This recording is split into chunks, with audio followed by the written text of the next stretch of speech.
So Morten, so we're joined, you obviously know Eric, you know Thomas, and Nipun, can you see us? Or are we just voices?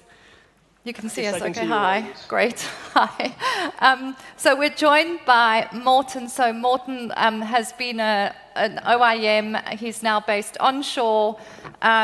Really fabulous to have you joining us. When we were designing the conference, I went, well, there's kind of like the voice of the front line is a little bit missing here. So we invited Morten, and he specifically to challenge and ask questions from an operational frontline perspective. So let me tell you how we're going to run this session, because it's slightly different from this morning. We've got some questions via Slido, so I am actually going to direct questions to each of you, and then depending on what time is available at the end, we might get into a bit of an open conversation, but I want to make sure we answer questions from the audience. But if we start with you, Morten, you've been here the whole day, just any key reflections, themes, thoughts around what you've heard? I think when I go through the day and when I think about my position offshore, I go back to when I started offshore. My manager at the time and my manager now as well, they told me, you need to know this position is the most lonely place in the world. So when you're sitting out there as an OIM, you're on your own. I was thinking, that's a bit strange. I have all of onshore and I have all of my organization there. But at 3 in the morning when the bells ring and you have an alarm on the platform, gas is on the platform, you get on the PA that we have a gas release, then you really are on your own and you are alone. So, then reflect that back into some of the discussions today, what was said about the Deepwater Horizon, for instance. This thing about pressure that's up there. It's sometimes not explicit pressure. It's not like the manager onshore will say, you need to do this, but it's implicit pressure that's put on the people offshore. It's put on the OIM, it's put on all of the crew out there, and you really have to be careful when you do that. And that was one of the reflections from today, that we have to remember that implicit pressure. I can put myself in the chair now. I sit in a position where I talk to the OIMs on a daily basis. I'm the guy who wants production, so I really need to be careful when I talk to them and say, so how do I do it in a way where they understand? I'm not here to push them to do something unsafe. I just want to know, how do we help them out? How do we make sure that we can do this in a safe way and in a way that we get back online in a way without any injuries, because no one wants to get anyone injured out there. Brilliant, thanks, Morten. So I'm going to actually start with a question that follows on that theme, and I want to ask it of you and Nipun as well. I think you'll both have interesting reflections on this question. So how do you get workers and or middle managers to push back when they're faced with pressure? So if they're in a situation where they're feeling pressure, how do you get them to push back? If any of you's ready, go. Otherwise, I'll just pick one of you. Morten's ready, so Nipun will go with Morten first and then come to you. Well, I think it's a question of making sure that you as a manager leave that space for them and say, okay, Nipun talked about hierarchy offshore, and in a certain way you need the hierarchy out there, because you are in situations where you need someone to be the one to take responsibility and say, this is the way we go, this is the direction, we need to go this way. But at the same time you need to do it in a way where you also allow people to say, okay, do you have any concerns? And you need to know when to do that and say, this is the way we go, and when to say, okay, now's the time for us to have a dialogue and find out how we do it. And then when people give you your opinion, you need to make sure that you acknowledge it and that you take it in and say, okay, this is something that I might not agree with, but at least I acknowledge what you're saying. Thanks for the input, and make sure people are acknowledged for also giving their input, because it's easy to disregard it and say, especially when you have a captain with 30 years experience saying, nope, that's fine. You don't know what you're talking about, so just let me do this. I'll do whatever I need to do. Because actually it's a training opportunity as well. If something comes up and it's inaccurate, it's a training opportunity in the expertise gap that Nipun was talking about. Wonderful, thanks, Morten. Nipun, reflections from you? Yeah, I think I'll build on what Martin said. I think we looked at, I study organizational communication and how people communicate within the organization. And one of the things that comes across very clearly is that We have a very fragmented view of things when we start to enter into a conversation. So even before we enter into a conversation, we already have an agenda, and I think that needs to change in some ways. I'm reminded of a salesperson. As you go into an automobile shop, there's a salesperson. He or she has an agenda to sell something. Whether or not he or she believes in what he or she is selling, there is a clearly an agenda there. And I think I see that a lot in the safety world. That even before, not just safety world, in the organizational communication, that we have an agenda. And I think we should try and listen to different perspectives before we make up our mind. And listening not so much for empowering people. Well, obviously that's a nice thing, but the primary reason why we should listen is to get a richer understanding of the problem, because it's particularly because the communication is so fragmented. When you listen to the technical department or the operations department, the HR department, the technical department, and you create that conversation, you have a much better understanding of what is the real issue here. So I think we're not very good at understanding the holistic nature of the problem. That's why. Great, thanks. Anything that either of you would add to that? I can't answer the question, but I would ask another question. Why are leaders put under pressure? Where does the pressure come from? Because if you only say, well, how can we respond to the situation that occurs? I think you should take one step back and say, why does this situation occur? Brilliant. And I think if you're sitting in a meeting and discussing a technical issue or something, and you have 8, 9 people in a morning meeting, and the OIM says, are we all in agreement? And everybody nods, then you know you're in trouble. So I think it's this question as to how do you recognize your own authority of saying I'm pushing, I'm bullying, as I've been said, a bit too much, right? So if there's an immediate too fast agreement on a problem solving, then there is a problem. And I think then it's the senior leadership's obligation to say, time out, we are reaching too fast an alignment and an agreement. I cannot believe that. Let's have some open conversation, open questions, right? And I think that's where the leadership role comes in, to recognize that if people align themselves too fast, then there's probably something you need to explore a bit further. Yeah. I was reading, I think it was a LinkedIn article recently about how we've lost the ability to have healthy arguments. And we need to get better at just having healthy arguments and not thinking everything. We need to agree with everybody all the time. And that's kind of what everybody said in that conversation reminded me of that. I think there's an important point in also making sure that you as a manager, as you said, Thomas, you recognize that authority that you have by being in the position, and then turn it around and say, rather than giving a solution, because being in an operational environment, we are very focused on solutions. So I'll quickly tell them, okay, we'll do like this, and then let's go ahead. Turn it around and say, so how would you solve it? Yeah. Because that way you negate that problem of everyone just like, the boss has told us we need to do this, so this is how we do it. Yeah. And you can also make use of from practical things like red teams or setting up somebody in the team to be the challenger so that you start making it normal for people to raise different views. Eric, I'm going to come to you. This is a question from the audience. I don't know why I said that, but it's a question from Slido. So can you share a practical example of bringing safety to life? And how did you know that it made a bigger difference, I suppose, than safety one? Well, first, yes, I can. I'm just trying to think of a good one. Probably the most spectacular one at the moment is from aviation.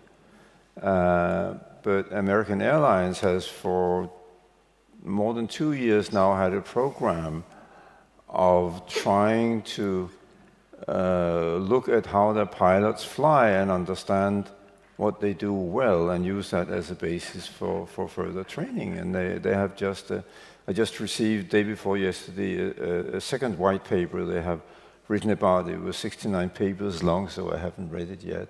But they've been on this voyage for say 2.5, 3 years, and interestingly enough, it's the initiative comes from the top of American Airlines. They said to the chief pilots and the training pilots, this is the way we should go and find a way to do it. And they have developed a program also in collaboration with the University of Ohio and a number of other people, and they're really unaware of that, and they're publishing it. There's a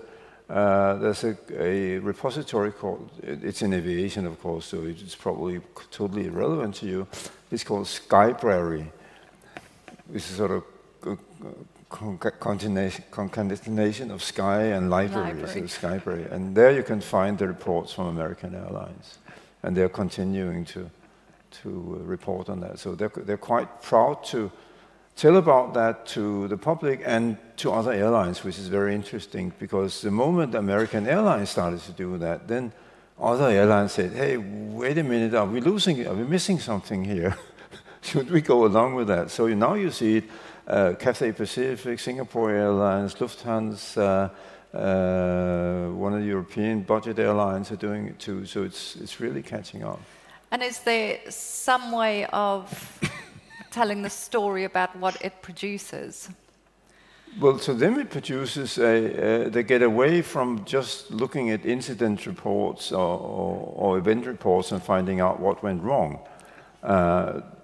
So they, in fact, they don't rely so much on reports anymore. They have, you have the tradition of debriefing anyway in aviation after flights, and they're building on that to use the debriefing to talk to pilots and have pilots talk to them about how the flight went, and because it's like a normal day of work, it never works exactly as you anticipated.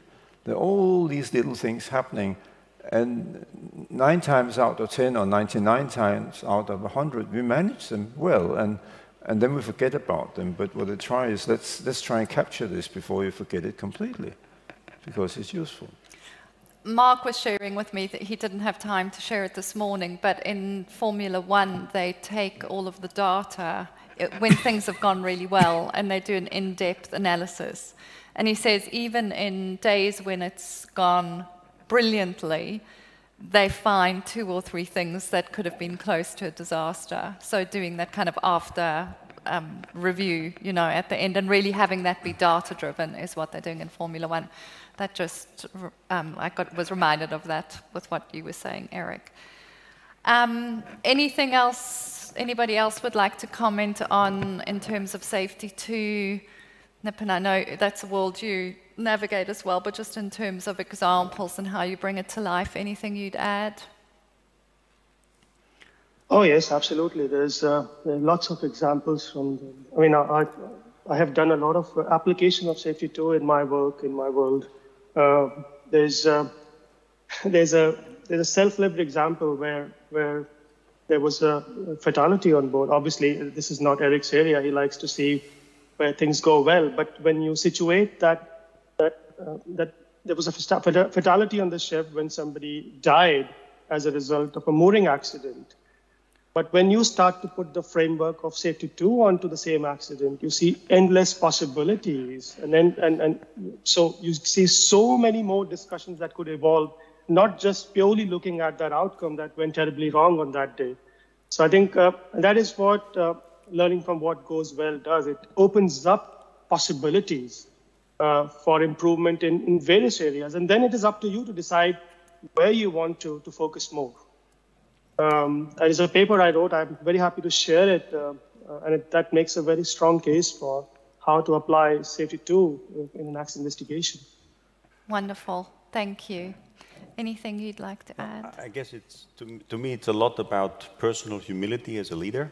I think it comes down to this authentic leadership question, and the answer, I do not know, is a perfectly good answer. And the question of showing emotions and it's his or her own vulnerability, I'm afraid, I don't know, I don't have the answer. I think allowing that to sink in with the team, that it's okay to have doubts. It's okay to question, etc. It's an important element. And to me, a good leader is a good follower.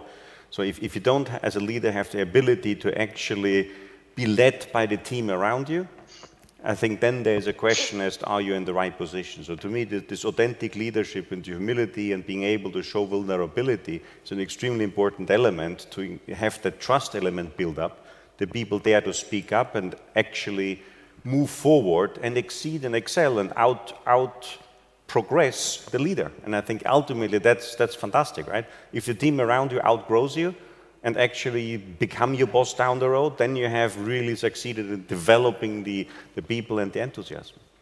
That's great, thanks. So I'm going to carry on with you. This is actually my question, is how did the Deepwater Horizon change you as a leader? I think what I tried to allude to is actually saying I don't have all the answers, and I have plenty of questions, and it's okay to say I don't know, I'm afraid, I need help, and I think that is extremely important. And I basically, the other thing is never ever miss an opportunity to have a conversation with somebody. Don't walk by people who are working or doing something, and speak up if you have something to say. And a couple of years later, operations in West Africa, for those who run drilling operations, tender-assisted barges, right? So you bring a drilling rig next to a fixed install platform, and the energy package is sitting actually on the tender barge, and you're moving up the equipment. And there's the way from getting from the tender barge to the fixed installation is via a movable gangway which moves with the tide and height, right? And that gangway had for many years in the industry a name, right? Which was called the Widowmaker, for those who remember the old days, right? It was banned since then. But everybody in the industry accepted that it's perfectly okay to stand there and wait until the wave is low enough to actually jump on to the fixed installation. Now there was a reason why it was called Widowmaker, right? Because some people missed it. And nobody had the courage, because it was financially, to stop operations, say we need a hydraulic gangway to actually motion compensate the existing one, right? And when we stopped operations in West Africa, it was a nightmare, right? The client was Ajib at the time, was extremely upset. We have been doing that for 20 years. Who are you daring to actually stop my operations? Even like management upward said, well, why do you stop operations? It has been the way we're doing it for 20 years. And it's okay, we just wait for the wave to be low enough to actually make that giant step, right? And then we spent $500,000 of developing a hydraulic gangway, and that was it, right? But still today there's operations, we don't call it Widowmaker anymore, but still people think it's okay because nobody tells them it's not okay.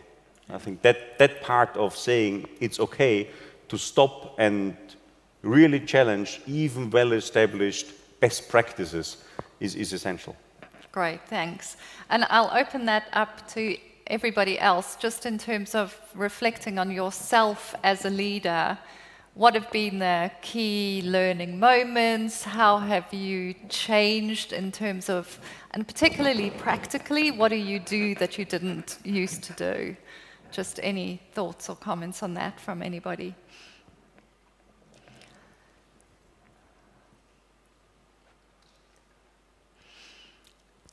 Nipun, you have anything to add on that? That one's too challenging. Anything more? I think I can add a bit to it, because, you know, I've worked in the oil industry for 12 years. That's not a huge amount of time, but just in those 12 years, I've seen a huge shift. From coming onto my platform for the first time in 2010, the OEM there, he was a great guy, but, you know, he was on his last trip before going on retirement. And you know, his take on it was, I need to dictate everything. He was really gunning for the first year without an LTI on the platform, and he'd never achieved it. And you know, it was by dictation. Everyone did what he told us to do. He was the authority. If he said something, you said yes, and you did it. And you know, he left the platform, and there was. I think that was at the same time as there was start of a large movement in the organization. I saw a former CEO being here in the room today, and you know, he really pushed us in the direction of saying it's not about setting it up, you being the one saying you need to do this. It's about being open and being ready to take in the input and being ready to acknowledge mistakes as well. And that's something that I've taken on board, at least coming from a background at sea where it was exactly the same. The captain was God, and you did what he said, and no one questioned it. So that's something I've taken on board, and also really acknowledging when you get those people who dare to speak up, and the guy who stops the operations and say, I'm not going on the Widowmaker anymore because that's not safe. We really need to remember, when we get those people, you need to promote them. You need to show everyone we have someone here who's doing the right thing, because that also empowers other people to do the same thing. Great, thank you. Eric, anything you'd like to add to that? No. So I'll share one thing. This is actually based on a question that came through this morning that we didn't have time to answer, which was, how do I manage with Grenfell kind of the personal and the professional aspect of it? And that's very tied to me with speaking up. And I think one of the, there's two things. So one of the things is, I think we need to get better at including emotion in decision making. So we always talk about like the engineering decision or the management decision, but I think there's like an emotional element to that as well. And I was present to that in all of the talks about it's emotional. People dying and not going home to their families is emotional. And I get so angry around Grenfell specifically, as people just don't seem to talk about the human cost. And I think if people spoke about the human cost, they'd probably make better decisions. So that's one thing for me. But I have also, I think, learned how to speak up better. So I think I've always had a compulsion to speak up for whatever reason, my values or my principles or my upbringing, I don't know, but I've always been compelled to speak up. But I've had to learn how to speak up in a way that can be heard. So I'm great at just speaking up, you know, but how can I do it and navigate it? And that is quite political. So I think I've learned how to be more political and strategic in how I speak up and where I speak up so that it can actually make a difference. So I do think there's also a lot of complexity in that domain in organizations with politics and power dynamics, and we should get better at supporting one another in coaching each other to get heard, not just to speak up. So I think that's another element of it from my perspective. So if anybody has questions from the floor, Lisbeth just is in green, so if you stick your hand up, she'll see you. So we've got around 10 minutes, so I don't want to miss if anybody else has questions. But what I'd like to do is just to go round and get final reflections from the whole day, just anything you'd like to share, just closing out your experience, reflections, key themes. And I will start with Thomas. I thought you meant the audience. No, it was great to be able to share.